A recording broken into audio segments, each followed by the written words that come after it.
Bienvenue dans l'inconnu. Le premier podcast où l'identité de l'invité est inconnue. C'est le podcast qui décolle les étiquettes sociales et ne se pose pas la question de ce que tu fais et se focalise sur qui tu es. Je vous invite à découvrir avec moi l'histoire d'un inconnu, un héros, une héroïne du quotidien, source d'inspiration. C'est bon pour toi ? Nickel. Allez. On est parti. On est parti. Merci de me recevoir et de m'accorder du temps.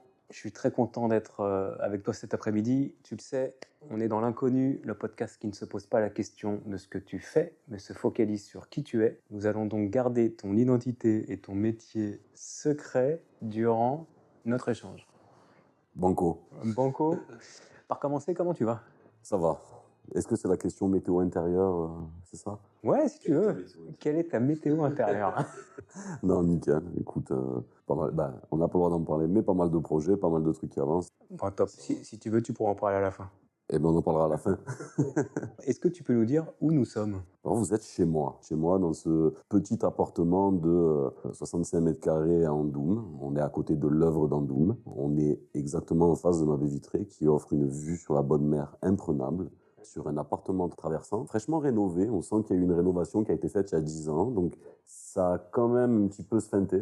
Fraîchement ? Ouais, fraîchement rénové de 10 ans, qui envoie quand même sur une jolie ligne. Alors si tu regardes, donc il y a cette vue sur la bonne mer imprenable, on dirait qu'elle est avec nous dans le salon. Ouais, je confirme. Et puis ensuite, tu as cette ligne comme ça tout au long de l'appartement où quasiment rien ne dépasse en hauteur, qui vient t'amener de l'autre côté, qui te renvoie sur la mer. Et donc c'est une vue mer, une vue bonne mer, sans vis-à-vis, dans cet appartement andoumois, pour la modique somme de 410 000 €. Est-ce que tu as une annonce à nous faire là ? Cet appartement est en vente. Ok. N'hésitez pas à me laisser un commentaire si vous voulez vous mettre. Bon, merci beaucoup. Je te propose de commencer et de partir au hasard de la discussion. On a 6 thématiques. On a un dé. Les 6 thématiques sont l'amour, le travail, l'amitié, la famille, le handicap, réussir sa vie. Je te donne ce dé, tu jettes ce dé et on part au hasard de la discussion. Banco. Eh bien, c'est un 3. 3, c'est l'amitié. Ouh. C'est quoi pour toi un ou une meilleure amie ? Alors là, tu pouvais presque pas mieux tomber parce que je suis un cassos de l'amitié. Ok, c'est-à-dire ? C'est-à-dire que je donne tout en amitié. Mais même c'est au sens large. Pour le coup, j'ai ce très bon ou très mauvais trait de caractère, je sais pas, où je donne tout. C'est-à-dire, je donne ma confiance, je donne mon amour, je donne mon amitié. Je donne sans attendre de recevoir, comme dirait l'autre. Tu vois. Et pour moi, l'amitié, ça ressemble presque à de l'aliénation. Je suis capable de tout par amitié. Ok. Et cette fidélité, tu sais, j'ai grandi dans un truc où c'est interdit de trahir, tu vois. Et donc j'ai un niveau d'exigence amicale et un niveau d'exigence en amitié qui fait que j'accorde pas beaucoup mon amitié à des gens. J'ai beaucoup de sympathie pour les gens, mais l'amitié, je la confonds très facilement avec de la fraternité. Ce qui est très particulier, ce qui me joue des tours, je cache pas, mais qui m'a aussi permis de vivre des trucs qui dépassent l'entendement. J'ai fait des choses pour des amis qui dépassent les frontières du réel, quoi. Donc donc l'amitié pour moi c'est plus qu'une valeur précieuse, c'est une valeur supérieure à pas mal de choses. Et c'est pas un effet de style de dire ça, hein. C'est que je suis quelqu'un de très loyal, de très fidèle et de très courageux. Et des fois, le courage ou pas vraiment comment le définir, mais ça peut aussi te mettre dans des situations complètement folles et des trucs, voilà. Donc par amitié, pour moi, c'est quelque chose de très très très précieux parce que des amis, ou du moins des gens avec qui tu peux véritablement rentrer en amitié, c'est très complexe. Et du coup, est-ce que tu as beaucoup d'amis ? Non. Sur les doigts d'une main ? Sur les doigts d'une main et ça me va très bien. Ça me va très bien parce que je demande à l'amitié énormément de valeurs refuge que moi j'impose et que je mets sur la table et que souvent j'attends le retour. Donc c'est là que je trie mes amis. C'est-à-dire que sur un retour, etc., cette notion de loyauté et de fidélité aux choses, si je t'appelle à 4h du mat, pose pas de questions, quoi. Tu vois ce que je veux dire ?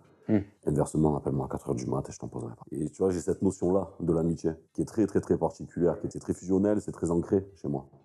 Et cette notion authentique des choses. Donc, j'ai pas beaucoup d'amis. Par contre, mes amis peuvent tout me demander, quoi. À la vie, à la mort. À la vie, à la mort. Mais je suis très sincère. Okay. Donc, tu pouvais pas mieux tomber sur ta première question, quoi. C'est-à-dire que... Moi, c'est pas moi qui suis tombé, c'est le hasard. On est rentré dans le vif du sujet direct. Non, mais il n'y a pas de hasard. Il y a pas de hasard. Jamais, tu vois. Mais c'est... non, c'est quelque chose... Et puis, c'est quelque chose que j'entretiens. En plus, hein, j'entretiens des amitiés à faire je te parle des coups de folie, mais comme j'ai un tempérament borderline, un vrai, je suis un vrai border, hein, je suis pas, c'est pas un effet de style, je suis vraiment borderline. Et souvent mes amis le sont aussi. Mais quelques personnes du même tempérament à qui finalement tu as grandi sans avoir de limites, ou du moins les seules limites que tu peux avoir, celles que tu t'imposes. Qu'est-ce que ça peut donner à l'adolescence? Qu'est-ce que ça peut donner en tant que jeune adulte? Qu'est-ce que ça fait une fois que tu es adulte? Voilà. Et c'est de cette amitié-là dont on parle, tu vois. Ok. C'est pas une amitié, voilà, il y a pas de, chez moi il n'y a pas d'amitié de convenance. Il y a soit des amitiés sincères, ou soit on est des potes. Merci. Je te propose de repartir sur le dé. Allez. Et d'attaquer un deuxième sujet. Et si je refais 3, on fait comment? Alors, pour ceux qui ne nous entendent pas, on vient de refaire 3, tu vois. Je crois qu'il y avait un message du destin. Allez, 4. 4. La famille. Ah, bah écoute. J'imagine que c'est encore un sujet... Bah, bien sûr. Bah, ça dépend comment on va le prendre. C'est-à-dire que soit je parle de ma famille, donc ma femme et mon fils, ou soit on parle de la famille au sens large, qui est encore un sujet épineux. Voilà, une fois de plus. Eh ben, tu sais quoi, je vais te poser 2 questions, une sur l'un et une sur l'autre. Mais j'aimerais d'abord commencer par quelle est la meilleure leçon de vie que ta famille t'a transmise? Loin des yeux, près du cœur. C'est-à-dire que moi, donc ma famille est arrivée parler des 2 angles familiaux. Et je vais commencer par l'histoire de ma mère. Ils sont arrivés d'Algérie, c'était français, quoi. Donc, on est arrivés, en fait. Ils viennent des montagnes d'Algérie, nous on est une tribu de berbères, je te montre le livre, etc. On est vraiment, c'est l'histoire de ma famille, donc du côté de montagne, etc. Ils sont arrivés en France et puis ils sont installés à Marseille. Et très vite ils sont partis, ça a été quelque temps hein, à Marseille, puis très vite ils sont partis du côté de Provins. Donc la famille d'Arabes qui arrive en France, quoi, tu vois. Et moi, ma mère, c'est quelqu'un qui a toujours été... de ce que je comprends hein, du récit familial, toujours été celle qui était la plus libre dans sa tête. Okay. C'est assez particulier, c'est-à-dire que moi, donc du coup, mon grand-père, ma mère avait 6 ans quand il est parti, donc elle vit sans père, on peut presque dire presque sans repère, donc ses repères masculins vont être ses frères. Et tu sais, dans les familles arabes, les frères, les garçons, les hommes dans ces familles-là, c'est pas du tout le même statut que les femmes. Hein. C'est une autre voilà. Et ma mère du coup, elle a plein le cul, elle est partie et elle a fait un peu le tour de France. Ma mère qui était un peu, j'ai presque envie de dire un peu hippie, mais à l'époque c'était la mode. Ça c'est dans les années 70 du coup, j'imagine. C'est ça. Ouais, donc c'est vraiment en avance de phase. C'est ça. Donc ma mère qui a été la plus libre finalement et très intelligente ma mère, hein, c'est brillant, hein. C'est assez impressionnant d'ailleurs. Et elle est venue s'installer dans la région avec mon père. Et voilà, et ça a donné ce truc-là où j'ai grandi loin de ma famille, quelque part. Loin du récit familial, loin du récit... C'est le seul truc que j'ai du récit familial, c'est quand je vois mes oncles, etc., qui sont des figures de réussite, quelque part. Enfin, tous mes oncles ont réussi. C'est très important pour de réussir. Même. Et c'était assez particulier parce que j'ai grandi dans cette famille où moi, je les voyais que trop rarement. Mais quand je les voyais, ils avaient quand même ce truc de faire figure d'autorité. Et c'est bien avec le temps que j'ai compris que la notion familiale et l'amour et le côté clan qu'on devait avoir dans une famille, c'est très tard que je l'ai appris. C'est pour ça qu'aujourd'hui, je dis que m'a appris ma famille, c'est que loin des yeux, près du cœur. Et même si je les vois pas assez, on voit jamais comment ils sont pas ici, hein, du coup. Ben, c'est ce truc-là où il faut toujours laisser une place dans son cœur à cette famille-là, alors que tu te construis sans trop les voir. Je suis pas réuni sans famille, attention. Hein. C'est juste que j'ai grandi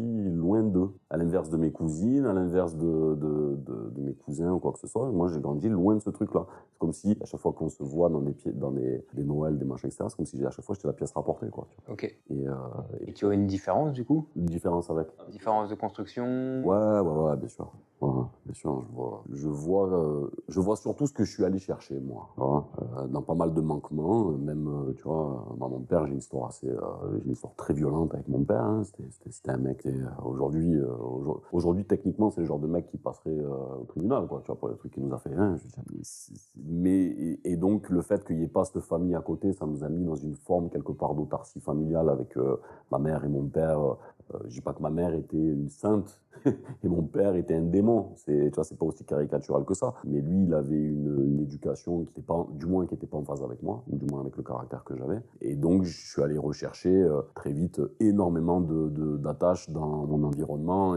J'ai énormément je me suis construit en me baladant. Et j'ai croisé d'autres familles qui, quelque part, m'ont tous laissé une empreinte qui aurait pu être ma famille. Tu vois, c'est comme si j'avais été catapulté dans un monde avec lequel j'avais que quelques attaches. Et je n'ai pas le sens, par exemple, je n'avais pas le sens tiens, qu'est-ce que c'est une grande tablée familiale tous les dimanches? Moi, j'ai les voisins en face. Eux, par exemple, tous les dimanches, ils mangent ensemble. C'est un truc que je connais pas. C'est un truc que je connais pas. Et du coup, famille de cœur ou famille de sang? Est-ce que tu t'es construit ta famille de cœur? Non, je suis trop solitaire. Trop solitaire? Ouais, je suis trop solitaire. De toute façon, moi, si tu veux, à partir de mes 17-18 ans, c'était baisé déjà, tu vois ce que je veux dire. Si tu n'as pas le goût de ce truc-là jeune, et que tu n'as pas construit, et que tu ne t'es pas construit là-dedans, tu sais pas ce que c'est. C'est comme celui, c'est triste, mais c'est comme celui qui est né sans mère, sans père, tu vois, quand on dit à ce machin, tu dis, c'est quoi, ou moi, j'ai pas connu mes grands-parents, tu vois, etc. C'est quoi avoir un grand-père? C'est rien. Je sais pas ce que c'est. J'ai pas connu, donc je sais pas si ça me manque ou pas. Est-ce que j'ai besoin d'aller le chercher? Je sais pas. Peut-être que oui, peut-être qu'il y a des figures comme ça que je suis allé chercher dans ma vie parce que c'est peut-être naturellement comme ça que se construit un homme avec un grand H. Hein. Mais en tout cas, en ce qui me concerne, j'ai pas eu ce truc-là. J'ai pas eu ce truc d'aller chercher chez les autres. J'ai forcément piqué quelque chose, mais je pense que c'était plus de l'affection que véritablement une famille, d'aller me recréer un peu un schéma à la Jonathan Cohen où le mec il va se reconstruire une famille, etc. J'ai pas ce truc suffisamment égocentré pour me recréer une famille à mon image. Moi, j'ai plus accepté mon monde tel qu'il est et ça a fait de moi un solitaire social. Tu vois ce que je veux te dire? J'aime bien ça, le solitaire social. Ouais. Ah, c'est joli. Comme il existe d'autres figures du style, hein, c'est-à-dire que moi, je me définis, mais en tout cas, on m'a bien fait comprendre que j'étais un rebelle social, complètement capable de porter un costume 3 pièces qui m'ira comme un gant, bien présenté. Je suis grand, je fais 1m85, je suis blanc, j'ai les traits élancés, j'ai un accent, je suis fort en gueule, j'ai une belle voix, tu vois, je sais parfaitement comment marche la société. C'est pas pour autant que je vais pas peut-être me rouler un énorme 2 feuilles dans les chiottes parce qu'en fait, ta réunion me fait chier, par exemple. Ouais. Voilà, typiquement me prendre la bouteille de vin blanc et puis en fait comme la discussion me fait chier, je vais me centrer la bouteille de vin blanc devant ta gueule parce que quelque part moi ça me fait marrer. C'est pas être un psychopathe, solitaire social. C'est être un solitaire social, c'est-à-dire qu'il y a des moments où je comprends bien soit que j'ai pas ma place ou soit que je suis là mais je suis pas là. Ok, donc vous savez quoi faire si... Mais c'est ça, mais en plus on y reviendra, mais ce que je n'ai pas reçu, ou du moins ce que la vie m'a pas offert, ou je sais pas, en fait, il n'y a pas de misérabilisme là-dedans, je m'en branle. Il y a quand même ce truc que ça m'a offert une notion de liberté dans ma vie et d'absence de certaines contraintes qui m'ont permis de me construire aussi. Donc ce que j'ai pas eu d'un côté, je l'ai reçu de l'autre. Techniquement, regarde Arnaud, viens, c'est ce qu'on fait là, regarde, on va pas aller travailler, viens, on part 2 jours à Milan là. Je te promets que là tout de suite on peut partir 2 jours à Milan. Pourtant j'ai femme, enfant et travail. Tu vois ce que je veux te dire? Donc, je te dis Milan comme j'aurais pu dire autre chose, tu vois, mais tu vois l'image qui n'en est pas une. Libre comme l'air. Exactement. Donc la famille pour moi, c'est quelque chose, je suis toujours très heureux de les voir, je suis toujours très content d'avoir un upgrading comme ça de ce qui se passe de l'autre côté, mais j'ai pas grandi avec. Donc même si on se voyait que j'ai beaucoup d'affection pour eux, attention, faut pas s'imaginer que je suis détaché de eux au point que je m'en branle, non, bien au contraire. Ils ont une grande place dans mon cœur. Mais comme je ne vis pas quotidiennement avec eux et que j'ai pas ce truc-là, alors ça m'offrira d'autres choses. Merci de ce partage. Je te propose de retirer une 3e fois le dé. Faut pas que tu fasses ni 3 ni 4. Allez, on va se faire un 1. 6. Réussir sa vie. Ouh. J'aimerais savoir quelles valeurs sont pour toi essentielles pour réussir sa vie. Alors, il y a une phrase que j'aime bien d'un rappeur qui s'appelle Gino, qui dit « Je veux partir avec plus de qualité que de défauts ». Et ça me définit bien. Pour moi, réussir ma vie, c'est de partir avec plus de qualité que de défauts. Ça ne veut pas dire que mes défauts, je vais les gommer, je vais devenir une espèce de type qui va passer sa vie à lutter contre des démons internes ou quoi que ce soit. Et je dis juste que j'ai envie de développer tellement de qualité que ça permettra à d'autres, ou du moins ça permettra à je sais pas qui en fait, mon fils hein, certainement, de se dire tiens, c'est marrant, il réagissait comme ça à ces moments. Tiens, c'est marrant, il a fait ça pour lui. Tiens, c'est marrant, il a construit ça. Tiens, c'est marrant, tu vois, c'est-à-dire Comme c'est une espèce de bête de foire, tu vois, où tu te dis que j'ai renoncé à rien. J'ai renoncé à rien. Et ces qualités, du coup, tu les nourris comment?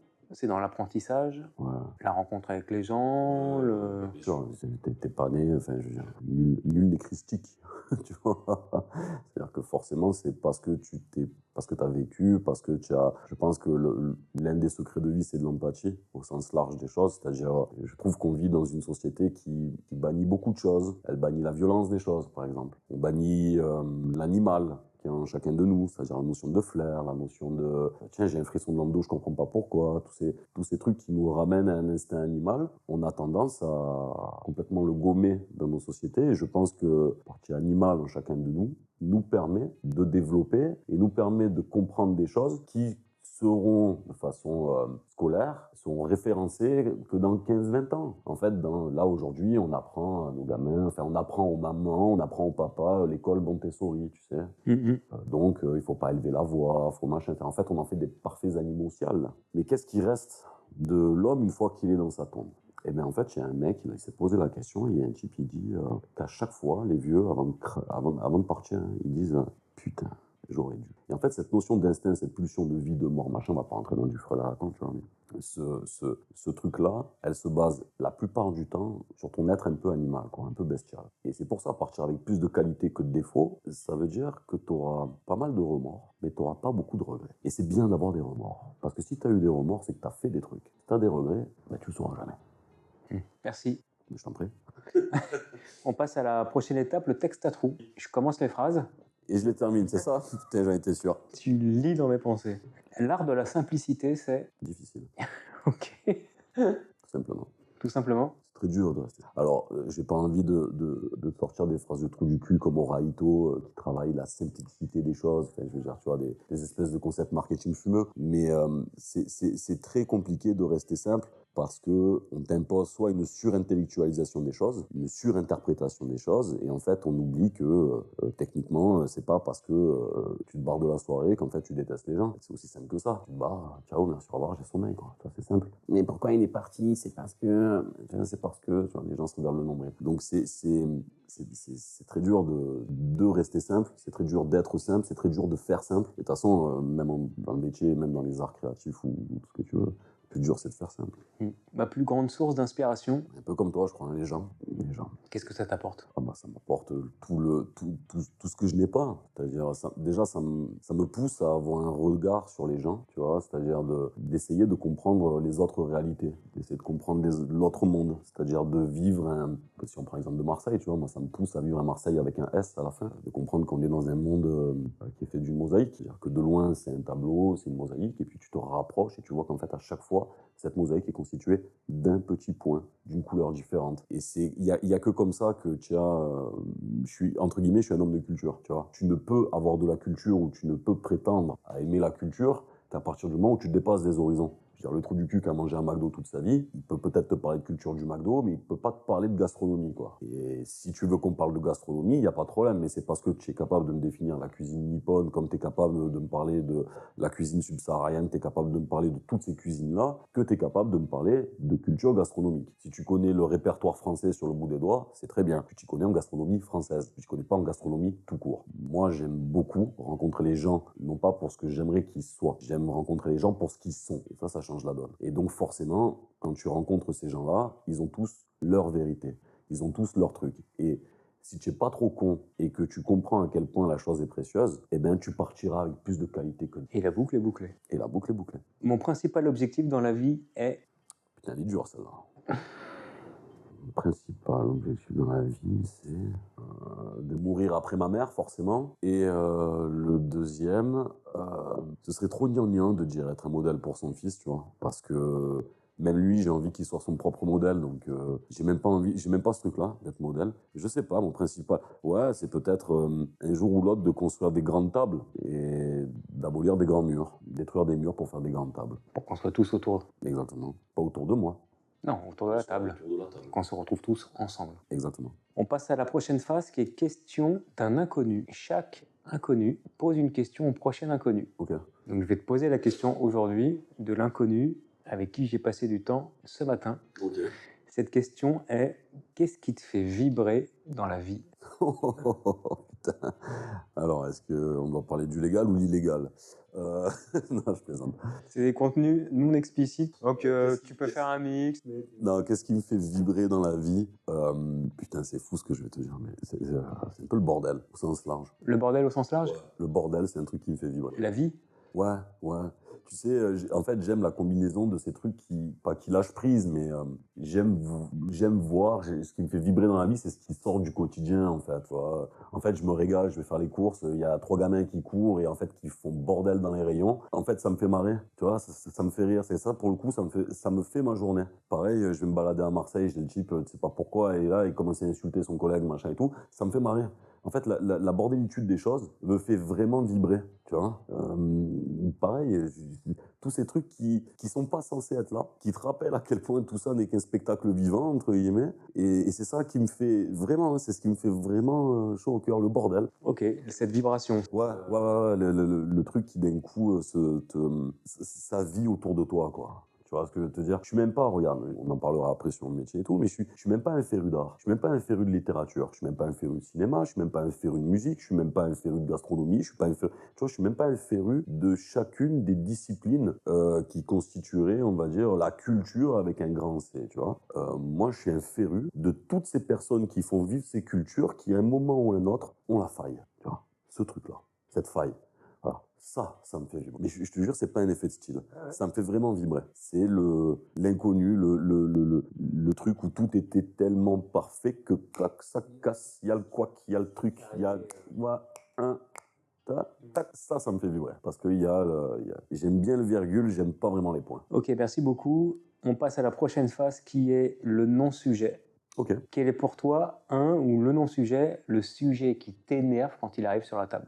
Le féminisme. Ok, pourquoi? Est-ce que tu peux développer? J'ai beaucoup de mal avec ce que devient le féminisme et surtout l'espèce d'omerta qu'il y a au-dessus et tous les discours de convenance qui aujourd'hui sont liés à ces sujets-là. C'est devenu un sujet de convenance intellectuelle qui m'horripile, en fait. Et derrière, il y a toujours cette rhétorique un peu en papier mousse que je déteste encore plus, c'est oui, tu es un homme, tu peux pas comprendre. Je trouve que les choses aujourd'hui, et le féminisme et la notion de femme est tellement centrale aujourd'hui dans la société, elle est tellement, je peux pas dire importante, pour moi, elle est naturelle. Et le fait qu'on en fasse un sujet qui devienne un sujet, on va dire, de discorde, m'insupporte encore plus et que ça crée des franges radicales, m'insupporte encore. Tu vois ce que je veux te dire? Du coup, ça bloque. Ça bloque, ça renferme les gens dans des systèmes de pensée. Et moi, je n'ai d'autre ambition que l'extrême féministe et l'extrême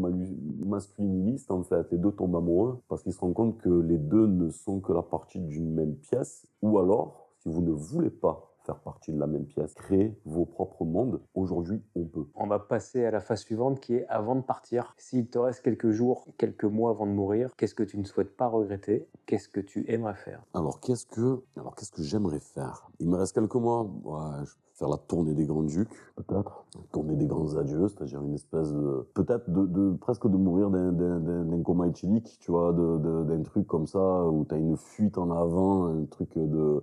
En fait, c'est complètement romanesque et complètement poétique de crever comme ça, quoi. Tu vois, c'est-à-dire presque mourir sur scène. Tu vois. Okay. Donc voilà, si je vais partir, je pense que je partirai comme ça en mourant sur scène.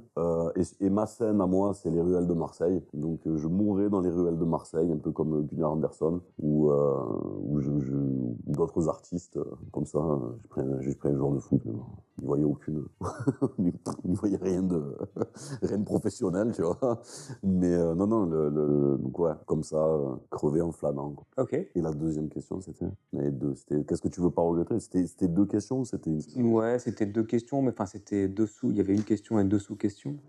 C'était qu'est-ce que tu ne souhaites pas regretter ou qu'est-ce que tu aimerais faire? Si je devais crever, voilà, comme ça, un stylo à la main, dans les ruelles, tu vois, quelque chose de très romanesque, c'est très théâtral de mourir comme ça, tu vois, je trouve ça très bien, en fait, très bien, tu vois, t'es une mort à la hauteur de ce que tu t'es imposé, tu vois, comme ça, c'est très bien. Et qu'est-ce que je regrette pas de rater l'éducation de mon fils? Ok. Voilà, ça, par contre, je souhaite lui apporter tellement d'amour et de conviction qu'il soit ramé pour la vie, quoi. Tu vois ce que je veux te dire? Ouais, je vois bien. Ayant une fille, je vois bien. Voilà, juste qu'il soit ramé pour la vie. Super, merci. Mais de rien. Merci de ce partage. On passe à la prochaine étape qui est la leçon de vie. Quelle est la leçon de vie que tu aimerais te partager? Apprenez à vous pardonner. Vous pardonnez vous-même. Ça commence par là. Apprendre à se pardonner. Être plus doux avec soi. Oui.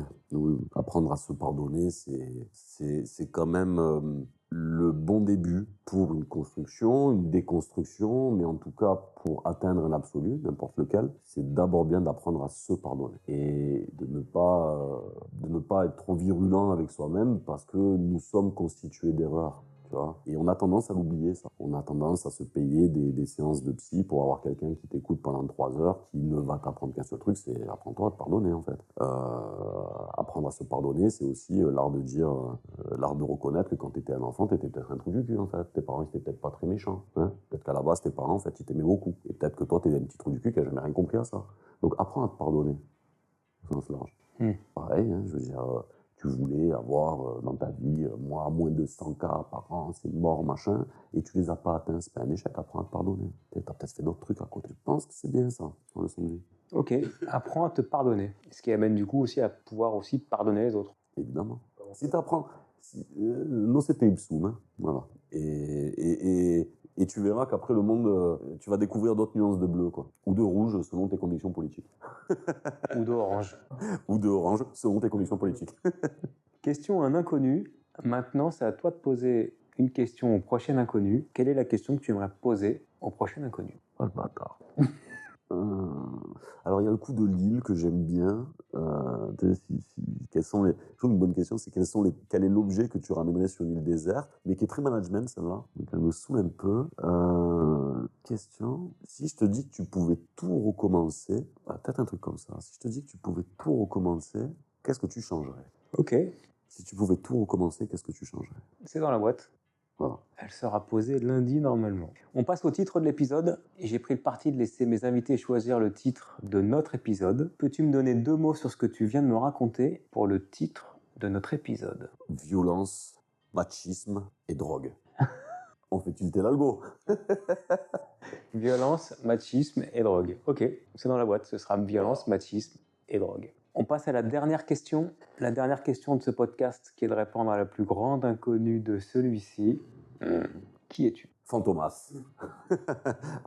Qui es-tu? Je suis Pierrick Frattini.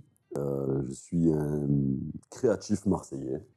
Je suis père d'un petit garçon. Je suis un amoureux des autres et un amoureux des idées qui font avancer les idées. Qu'est-ce que je peux te dire de plus?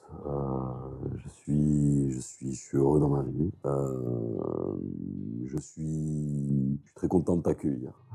Je suis très content d'être là. Et je suis très curieux des retours qui vont être faits sur ce podcast. Écoute, moi aussi. Voilà. Lancement prochainement. Ah, du coup, moi je te dis le lancement prochainement, mais ce sera lancement déjà fait quand ton épisode sera publié, mais ouais, moi aussi. Je sais pas quoi te dire de plus. Hein. Si c'est ok pour toi, c'est ok. Si tu veux rajouter un truc, tu peux rajouter. Qu'est-ce que je pourrais te dire? Ouais, je suis un créatif. Je suis super créatif, comme les Super Saiyans. Tu sais, tu sais, il y a les Saiyans et il y a les Super Saiyans, tu sais, quand ils ont la tête chaude. C'est ça. Et bien moi, c'est à peu près ça en fait. Je suis le mec qui a la tête chaude. C'est le Super Saiyan solitaire social. C'est ça, c'est ça, un homme de paradoxe, tu vois. Mais ouais, c'est ça. Mais en plus, ça correspond bien à mon métier. Tu sais, dans mon métier, typiquement, le métier de créatif. Moi, j'ai un métier de base de concepteur-rédacteur, mais la création m'a amené sur plein de trucs. Tu vois, j'ai fait des scénars pour des films qui sont sortis au ciné. J'ai redesigné, je fais de l'architecture pour des locaux de 500 mètres carrés à Paris. J'ai designé des maillots, j'ai designé des collections de fringues, j'ai fait des campagnes à plus de je sais pas combien de millions de vues, j'ai écrit des textes pour des rappeurs. Là récemment, je me suis occupé de la direction artistique de tout un nouveau projet d'un rappeur assez connu dans la région. Je fais tu vois, j'ai pas de limite au métier. C'est-à-dire que là où il y a une idée, là où il faut avoir une idée, c'est là que j'interviens. Le Super Saiyan créatif. Ouais, voilà, c'est plus super. Tu vois, c'est pour ça que je dis pas créatif. Un créatif, c'est ok, t'es un créatif, tiens, fais de la poterie. Je fais pas de la poterie, je fais de la poterie, mais le lendemain, je peux très bien fabriquer une télé. Tu vois ce que je veux dire? Et là où il y a une idée, ça me plaît en fait. La faille. La faille. La faille. La faille. Merci Pierrick pour notre échange dans l'inconnu, où le bonheur est parfois caché. J'espère que vous avez tout autant apprécié que moi mon échange avec Pierrick. Je vous invite à partager, commenter si c'est le cas. Merci Pierrick. Merci à toi. Je vous retrouve très bientôt pour un nouvel épisode avec un nouvel inconnu. Je vous dis, je sais pas. Donne-moi là ta fille. Elle est là, regarde. La déconclusion. Merci pour notre échange dans l'inconnu, où le bonheur est parfois caché. J'espère que vous avez autant apprécié que moi mon échange avec Arnaud. Le ton est pas mal. Vas-y, je te laisse continuer. Je vous invite à partager, commenter, si c'est le cas. En tout cas, merci à toi Arnaud. Merci Pierrick. On se retrouve la semaine prochaine, même heure, mais avec quelqu'un d'autre. C'est pas mal. Ouais, mais il y a l'intonation de la voix aussi qui fait beaucoup, tu sais. Bon, merci à vous et à la semaine prochaine.